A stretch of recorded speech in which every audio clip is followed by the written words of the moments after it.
Pemirsa, Presiden Joko Widodo memerintahkan supaya riset tanaman kratom terus dilakukan. Nah, hal ini dibahas dalam rapat bersama dengan sejumlah Menteri Kabinet Indonesia Maju pada Kamis kemarin. Pemerintah ingin mengatur bagaimana sebenarnya mekanisme ekspor hingga standarisasi kualitas tanaman yang sebelumnya ini disebut mengandung zat adiktif. Tapi memang kalau kita lihat di sisi lain kratom ini juga menyimpan potensi ekspor sebagai bahan baku obat. Lalu apa yang menjadi arahan Presiden? Kita akan bahas selengkapnya pemirsa dalam Kratom Naik Daun. Nah, kalau kita berbicara soal ini arahan dari Presiden sendiri, Kepala Staf Presiden atau KSP Muldoko menyatakan bahwa maka tadi arahan Presiden pertama supaya Kemenkes, BRIN dan juga BPOM ini melanjutkan riset sesungguh-sungguhnya yang aman seberapa bagi masyarakat. Nah, nantinya Kemendak atur tata niaganya untuk bentuk suatu standarisasi sehingga tak ada lagi kratom produk Indonesia yang mengandung bakteri E. coli, salmonella, logam berat karena sudah ada eksportir kita yang di-reject barangnya. Jadi memang intinya adalah menekankan kepada sejumlah lembaga seperti Kementerian, BRIN dan juga BPOM untuk bisa melakukan standarisasi. Selain itu Muldoko juga mengatakan bahwa kratom yang berasal dari Kalimantan Barat ini pemirsa, serta ada 18.000 keluarga yang sudah menggantungkan hidupnya pada tanaman tersebut, ini tanamannya tidak masuk dalam kategori narkotika. Berdasarkan laporan Kemenkes, walau memang masih ada kandungan zat berbahaya, tetapi jumlahnya ini tidak banyak.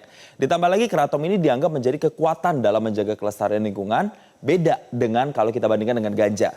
Oleh karena itu pemerintah sebenarnya meminta BRIN untuk mengetahui seberapa besar secara spesifik kadar bahaya dari tanaman ini dan targetnya bisa nanti selesai di bulan Agustus mendatang.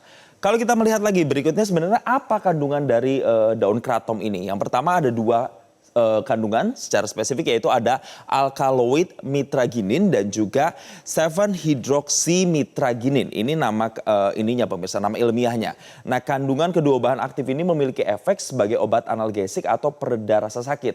Senyawa aktif mitraginin ini pemirsa berpotensi untuk menimbulkan kecanduan dan efeknya ini macam-macam. Ada perasaan rileks, nyaman serta euforia berlebihan jika dikonsumsi dalam dosis tinggi atau tidak sesuai dengan takaran.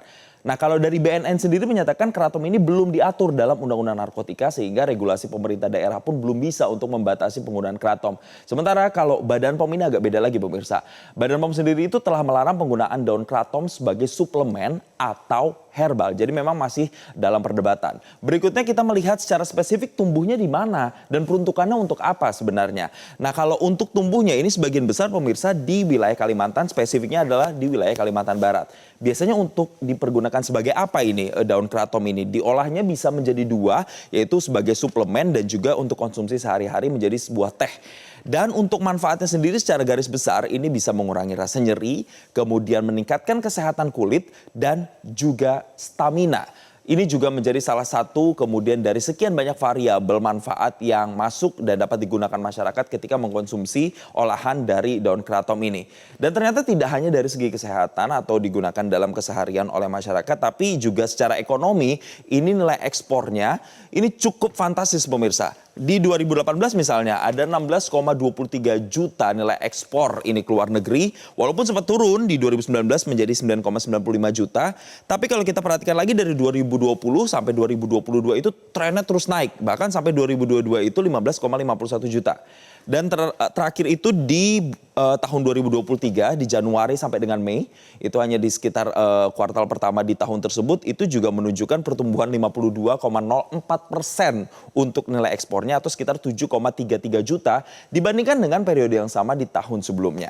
Nah, maraknya peningkatan penggunaan kratom ini pemirsa juga ditandai dengan banyaknya petani tanaman biasa yang beralih menjadi petani kratom. Karena memang hasil dari budidaya kratom ini dinilai lebih menjanjikan secara ekonomi.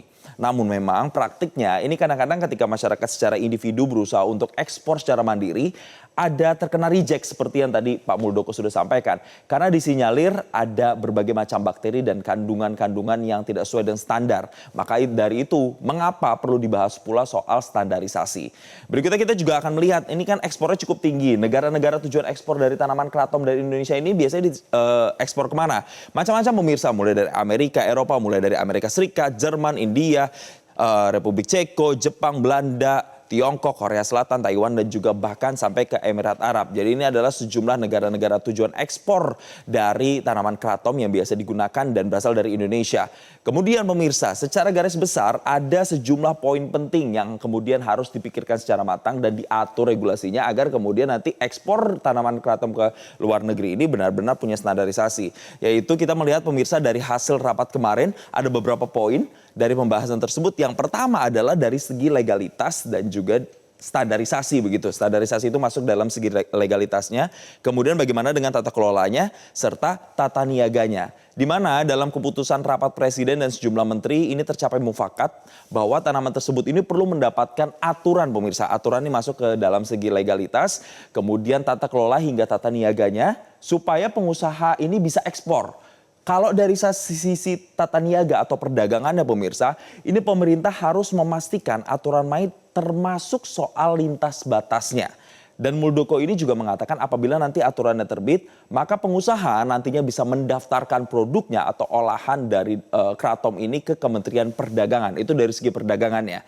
Tapi di sisi lain pemirsa, jika nantinya memang pemerintah menetapkan tata kelola kratom di bawah Kementerian Pertanian, nah Mentan Amran Sulaiman ini juga mengatakan bahwa kementeriannya akan siap untuk melakukan pembinaan kepada para petani dan kemudian membentuk korporasi sehingga ada jaminan kualitas produk terutama untuk diekspor itu masuk dalam tata kelolanya. Jadi pemirsa, kesimpulannya adalah kita masih akan melihat bagaimana aturan secara spesifik, standarisasinya, dan bagaimana nanti aturan main untuk ekspornya ketika nanti sejumlah pengusaha ingin mengekspor tanaman kratom ini ke luar negeri dan bisa mendatangkan manfaat untuk Indonesia. Tapi sekali lagi kita masih harus menunggu sampai bulan Agustus terkait dengan kandungan-kandungan kratom ini yang diminta oleh Presiden untuk diteliti oleh BRIN agar nanti kandungannya benar-benar bisa dipastikan seberapa besar dan juga manfaatnya maupun juga bahayanya jika dikonsumsi secara berlebihan.